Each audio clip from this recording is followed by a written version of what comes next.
Fascist হাসিনার অন্যতম সহযোগী সাবেক অবৈধ এমপি এবং অবৈধ মন্ত্রী এবং আওয়ামী লীগের প্রেসিডেন্ট কমিটির সদস্য কামরুল ইসলাম, তাকে আজকে মোট ৩টি মামলায় আদালতে উপস্থাপিত করা হয়।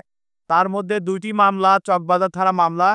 এই মামলায় দুইটি মামলায় সে এজাহারভুক্ত আসামি। একটি মামলায় ১ কোটি টাকা চাঁদার দাবির বিপরীতে একটি মামলা হয়, আরেকটা মামলা হয় ১০ লক্ষ টাকার চাঁদা দাবির বিষয়ে। এবং আপনারা দেখেছেন যে প্রায়ই ওই সময় তার প্রতিপক্ষ যারা ছিল এই চাঁদা দাবিটা তারা এটা ফাঁস মেরে দেয় এবং এটা মোবাইলে এই দাবি বিষয়টা মোবাইলেও চলে আসে, ফেসবুক মিডিয়াতে ফেসবুকে চলে আসে, সারা জাতি দেখে।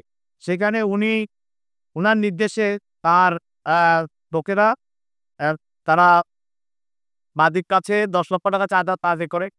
এবং আরেকটা চাঁদা সেটা হলো তার একটা ওয়ার্ড কাউন্সিল, তার অধীনে তার নির্দেশে কেবল নেটওয়ার্ক, এই এলাকার কেবল নেটওয়ার্ক যারা চালায় তাদের কাছে চাঁদা দাবি করে ১ কোটি টাকা।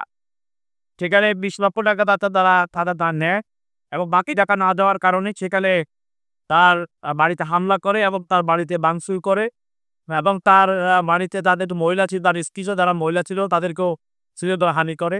সেই অভিযোগে এই মামলাটা আসছে, সে চাঁদাবাজি এবং শ্লীলতাহানির মামলা। এই ২ মামলায় প্রথম মামলাটি তার জন্য ১০ দিনের রিমান্ড প্রার্থনা করা হয়। ওই মামলায় তার বিরুদ্ধে ২ দিন রিমান্ড মঞ্জুর করা হয় এবং আরেকটি মামলা ১০ দিন রিমান্ড প্রার্থনা করা হয় এবং সেখানেও ২ দিন আছে তার বিরুদ্ধে রিমান্ড মঞ্জুর করা হয়। আর একটি মামলা, সে মামলা একটি হত্যা মামলা, সেখানে তাকে গ্রেপ্তার দেখানো হয়।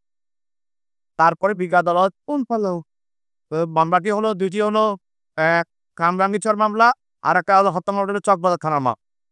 এরপরে পরবর্তীতে তাকে তদন্তকারী কর্মকর্তা হেফাজতে প্রদান করে ৩৭ রাখে।